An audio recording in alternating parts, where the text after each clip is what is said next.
Durante a gravidez, entre todos os preparativos para a chegada do bebê, uma das principais dúvidas é o tipo de parto que será escolhido. De acordo com um estudo realizado pela Fundação Oswaldo Cruz, mais da metade dos nascimentos no Brasil são feitos através da cesariana. E esse número aumenta consideravelmente no setor privado, ultrapassando os 80%.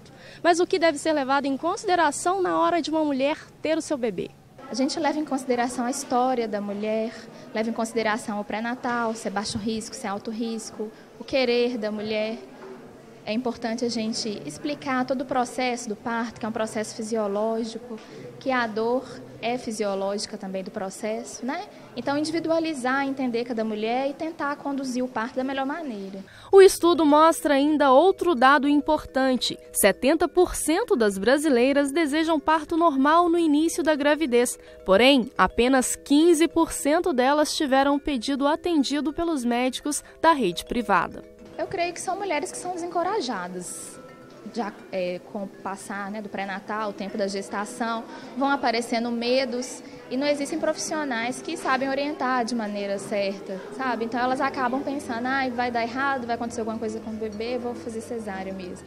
Mas essa mentalidade mesmo, acho que falta uma estrutura, uma equipe que acompanhe essa mulher no pré-natal e encoraje ela. Leandra, grávida de 36 semanas do pequeno Davi, acredita que há um grande movimento nos consultórios para a realização de cesáreas no país. Que a gente sempre ouve falar aqueles aspectos que levam à cesárea. Criança sentada, criança que não está encaixada, falta de condição da mãe.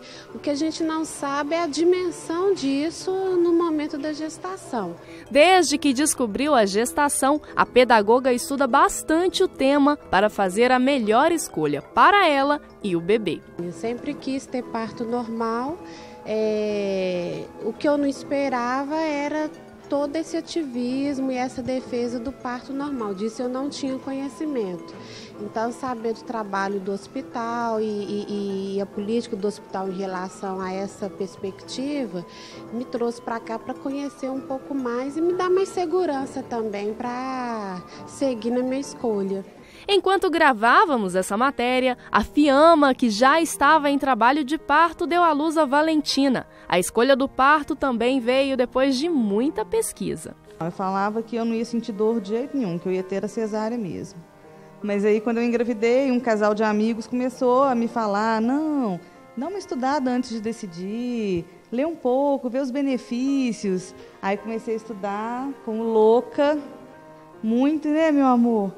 Concluí que a melhor opção para nós duas ia ser o parto normal.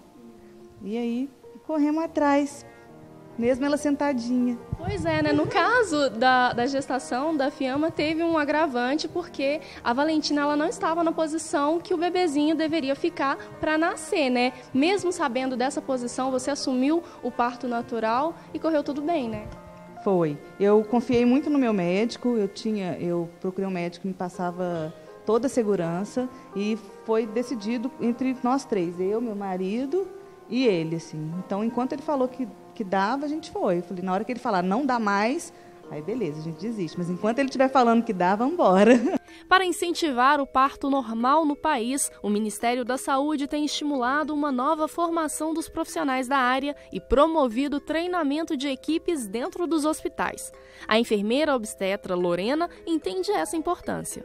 É o processo natural, é o processo fisiológico, é um processo que o bebê passa pelo canal de parto, o pulmão dele é esvaziado de líquido, é um bebê que tem melhor adaptação respiratória, tá? E para a mulher, ela evita uma intervenção cirúrgica enorme, desnecessária, né?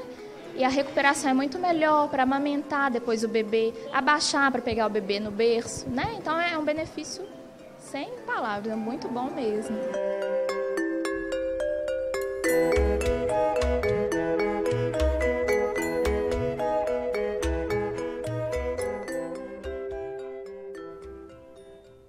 E para falar mais sobre o assunto, eu recebo a obstetra Avelina Dias Sanches Leite, que está aqui. Muito bom dia, Avelina. Seja muito bem-vinda. Obrigada. Ao De Tudo Um Pouco. E a gente estava aqui conversando um pouquinho antes, enquanto a matéria passava.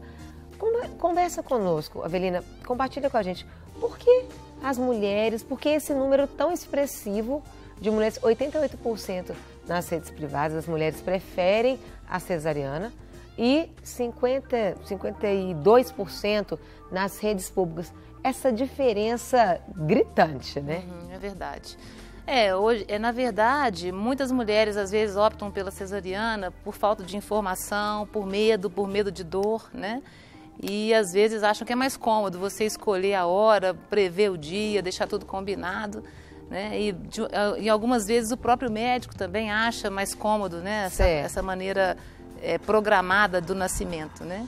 Então entra muito nisso, o medo, né? O medo da dor, a desinformação das mulheres, né? E às vezes a comodidade, né?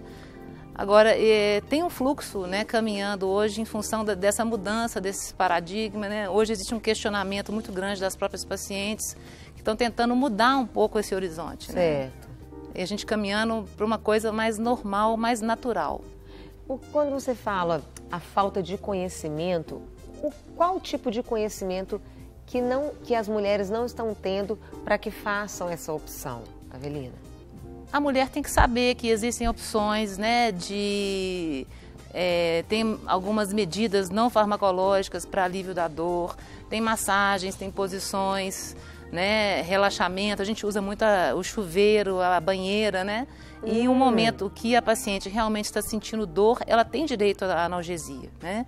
Que é uma maneira mais amena dela passar esse período do trabalho de parto. Certo. Eu queria que você falasse quais os benefícios da cesariana e os malefícios da cesariana, porque depois eu vou querer que você fale do parto normal também. Sim. A cesariana é uma cirurgia, né? A gente tem que entender como uma cirurgia salvadora de vidas, né? Tem indicações precisas e muitas vezes a gente realmente precisa fazer. Certo. Né? Então, às vezes uma gravidez de alto risco, uma gravidez que tem que ser interrompida antes da hora, um bebê muito prematuro, né? Uma posição anômala onde o bebê está sentado ou atravessado, uma hemorragia que a paciente tem que fazer um atendimento de urgência, um descolamento de placenta. Então, realmente é uma cirurgia salvadora de vidas quando bem indicada. Certo. Né? Agora, é uma cirurgia, né? Quando a gente fala em malefícios, tem os riscos de um procedimento cirúrgico, né? A perda sanguínea é maior, os riscos de infecção, né? Então, é uma cirurgia. E o parto normal, é fisiológico. O parto normal não teria nenhum malefício, algo ruim que poderia ter, só tem benefícios. Tudo na vida tem risco, né? Assim, basta a gente viver, a gente corre risco a todo momento. Só que o parto normal é um processo fisiológico da natureza. O nosso organismo se prepara para isso, né? E as coisas favorecem para que aconteça de uma maneira mais natural, né? O parto pode acontecer com intervenções ou sem intervenções, né? E, na verdade, a posição do médico obstetra seria para estar ao lado da paciente e diagnosticando o momento de intervir ou não intervir. Esses seriam os partos humanizados? Que isso é dito também hoje? Na verdade, essa palavra humanizada, ela se refere ao atendimento humanizado. Independente da via de parto, uma cesariana pode ser humanizada, né? Na verdade, é um atendimento respeitoso, onde a gente tenta escutar quais são os anseios, as expectativas da paciente, né? Um ambiente respeitoso, com mais silêncio, né? Um atendimento mais humano, mais carinhoso. Isso é o atendimento humanizado. Também, né? E essa questão da paciente participar das escolhas e das decisões, né? Agora, se é natural, ou se é normal, ou se é cesariana, é diferente. O humanizado é o atendimento humano. Né? Que a paciente tem um apoio, tem um aconchego, tem uma pessoa acompanhando ao lado, né? Hoje o parceiro ou a mãe, um acompanhante tem direito de participar do momento do nascimento, né? Então tudo isso entra dentro da humanização, né? Agora, se é cesárea, se é parto normal, se é parto natural, isso independe. O atendimento deve ser humanizado para qualquer paciente. E aí eu pergunto para você, Avelina, você como obstetra, qual é a postura do obstetra, do médico neste momento? Porque às vezes, infelizmente, muitas vezes há uma tendência a fazer a vontade da paciente, ou às vezes uma tendência financeira também. Qual que tem que ser, eticamente falando, a postura do obstetra? O obstetra é o médico responsável pelo acompanhamento da gravidez, né, durante o pré-natal.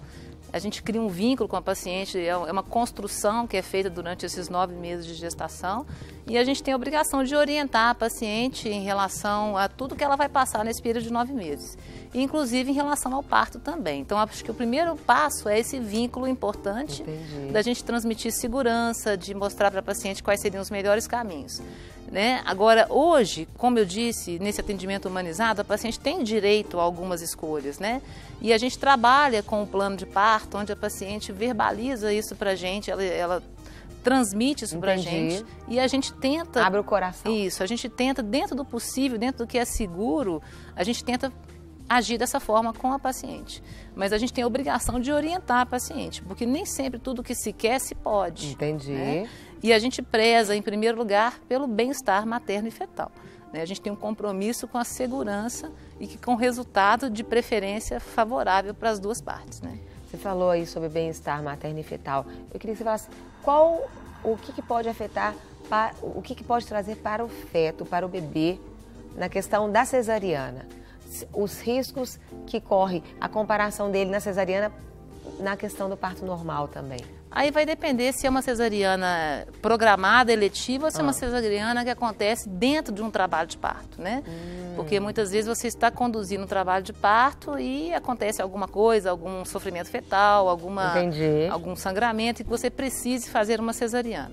Agora, quando é uma cesariana programada, a criança não sabia que ela ia chegar, né? Ela não estava preparada para aquele momento. Quando a paciente espera entrar em trabalho de parto, todos os sinais, né, que acontecem no nosso corpo, os hormônios que são liberados, já vão preparando esse organismo para receber essa criança. Inclusive, a descida do leite, ela acontece mais rápido na mulher que entra em trabalho de parto do que na mulher que foi interrompida a gravidez de maneira inesperada, né? Então, o principal benefício para a criança seria isso, da gente já preparar o organismo para essa chegada, é uma coisa mais leve, mais macia, né? E muitas vezes, assim, uma coisa que a gente tem combatido bastante, nesse nascimento programado, muitas vezes a criança ainda não está pronta para nascer.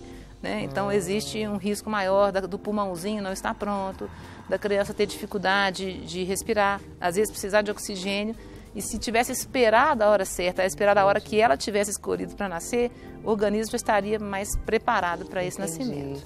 E a recuperação da mamãe, no caso do parto normal e do parto da cesariana? Como eu disse, né, a cesariana é uma cirurgia. Normalmente leva quanto tempo, mais ou menos, Avelina, para que a mulher ela recupere e possa estar realizando ali todos os movimentos dela plenamente? A cesariana é uma cirurgia, então, como toda cirurgia, tem que ter um resguardo, um pós-operatório, né? É uma cirurgia que a gente corta 7 camadas para chegar até o bebê, depois a gente vem suturando, costurando cada uma, né? Então, tudo isso tem que cicatrizar, os pontos têm que ser absorvidos, os pontos externos, às vezes, absorvidos ou retirados. Então, tem um processo de pós-operatório, né? A gente pede um repouso nesses primeiros 15, 30 dias até a mulher se sentir restabelecida. No parto normal, tem mulher que no dia seguinte já quer dirigir. Uau! Dirigir tão bem que ela está. Elas se sentem muito bem, normalmente elas já estão livres para andar, para movimentar, e elas têm muito mais condições de cuidar do bebê, porque o pós-parto normal é muito mais tranquilo, né? Ela se sente muito melhor. E durante o parto mesmo, o tempo é diferenciado? É muito mais rápido um do que o outro? Como que como que acontece, Avelina? A cesariana é uma cirurgia de 40, 50 minutos, né? E o parto não tem hora, não tem tempo, né? Vai depender de cada mulher? Depende de cada mulher, depende de cada parto. Por causa das contrações, mas na hora realmente que ela começa a dar a luz daquela... Não é algo tão demorado, Ou chega a ser? É um processo de espera, a gente tem que aguardar, não dá para marcar a hora, não dá para esperar quanto tempo, né? Depende de cada criança, depende de cada mulher. Não existe um padrão. Né? Normalmente o trabalho de parto, que a gente orienta as pacientes é internarem já numa fase ativa de trabalho de parto, quando elas estão tendo contrações realmente frequentes, efetivas, que estão tendo dilatação, repercutindo em dilatação no colo do útero, né? Para diminuir o tempo de internação hospitalar, para que ela fique mais tempo dentro de casa, no seu ambiente, que ela se sinta mais aconchegante, mais à vontade com os seus familiares, né? Sim. E internar realmente numa fase ativa de trabalho de parto para reduzir essa internação hospitalar. Depois que internou, na fase ativa do trabalho de parto, em média, 1 hora cada centímetro de dilatação, em média. Tem pacientes que vão muito mais rápido, tem pacientes que demoram mais, né? Agora, depois que dilatou tudo, o bebê tem que acabar de descer, e essa descida depende, se o neném é grande, se ela está com analgesia ou não, se ela está na posição mais assentada ou não, tudo isso vai contribui para esse... Mas a gente não tem pressa, o obstetra não pode ter pressa, a gente tem que esperar. E você tem uma noção de quantos partos você já fez ao longo da sua caminhada? Sem noção, 23 anos de obstetrícia, muita dedicação, muito empenho, não tenho noção. A emoção é sempre a mesma? É sempre uma a novidade? mesma. É sempre, é muito bom, muito gratificante participar do nascimento, compartilhar com a família esse momento maravilhoso, muito bom. E fala um pouquinho, a gente teve uma matéria falando um pouquinho do pré-natal, a importância do pré-natal para a vida da mamãe e para a vida do bebê, Avelina, por favor. O pré-natal é muito importante, o quanto mais precoce iniciar, melhor. Né? A gente tem a oportunidade de rastrear várias doenças que podem interferir na evolução da gravidez, né? E além das orientações, eu acho muito importante, principalmente o primeiro bebê, quanto mais orientações, mais informação a paciente receber, mais segurança ela vai ter para viver esse momento, né? E é isso, a gente faz exames frequentes, exames de sangue, exames de ultrassom, é um acompanhamento, né?